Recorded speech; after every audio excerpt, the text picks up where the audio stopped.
the Gavin Stone's numbers this spring have been really strong, but which has stood out most about how he's looked pitching, how he's kind of, gotten over some of the stuff early last year, and where he's at going into the season right now? I think the thing that stands out most with Gavin is his maturity. I think when you see a young player, you can tell, things speed up. And, now it just seems like things have slowed down for him. And then as far as on the mound, the misses are the right misses. There's much more consistent execution, and the stuff is holding. His fastball touched 96 tonight. He held velocity all night and worked ahead in the count a lot. His changeup was very good, and he threw some breaking balls. So just across the board, really, it's just good to see him build on last year, take it into the spring, and ready for the season. Yeah, Dave, before last season, it seemed like Stone's the guy of these young pitchers that's going to be the most ready to go. He's the first one up. Like, how important is it now to have him sort of throw the ball like he has, especially when you already have Bobby coming out in the season that he did last year?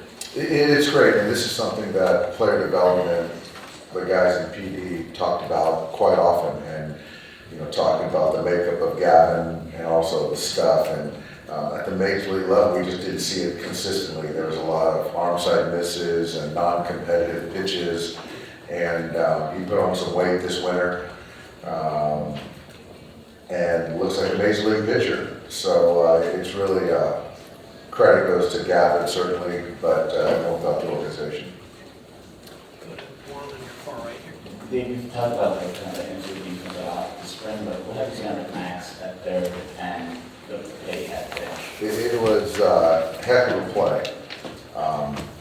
Really hit hard off the bat to his right, and making a strong throw over there. So, we've talked all off season about the shape that he came in, and he's just moving really well to both his left and right. And given how he played last year defensively, he has a lot to prove, and he's working hard every day. He and Dino, and tonight was a highlight for me watching him make that play.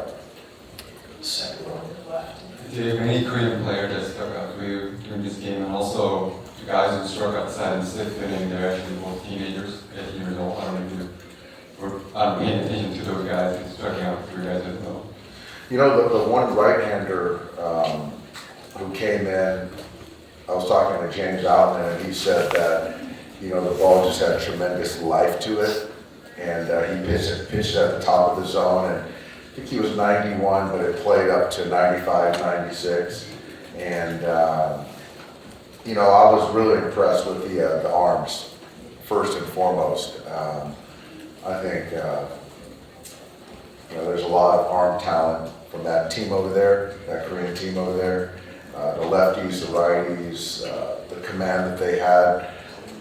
Our scouts like the second baseman, and so just the way his body moves, there's some life to the bat, and defensively made a nice play out there. So there's good baseball players all over the world, and so this is just another chance for us to see them and them to kind of match themselves against us. Thanks, Dave. With Bobby Miller, in what ways is he a more complete pitcher than he was even when last season ended? With Bobby, I think one part is the way his mound presence, first off, has gotten considerably better. He's much more under control of handling his emotions. He's appreciating where tonight he wasn't really good at getting ahead of hitters, but typically he does. And as far as the stuff, the slider that he's developing is more swing and miss. He's more confident in throwing his curveball, and the changeup has really come. And I think in the minors he could just kind of overpower guys with a 100-mile-an-hour fastball, but I think now he has a lot of different weapons to attack hitters. Last one for me. An important one, Tyler said he'd love to see the, during the game cheering come to Dodger Stadium. Are you in favor of that? And just what has that been like to experience in these two games? It's certainly a different environment. I don't think they knew in left field that the game had ended. The cheering kept going on. But I think it's great.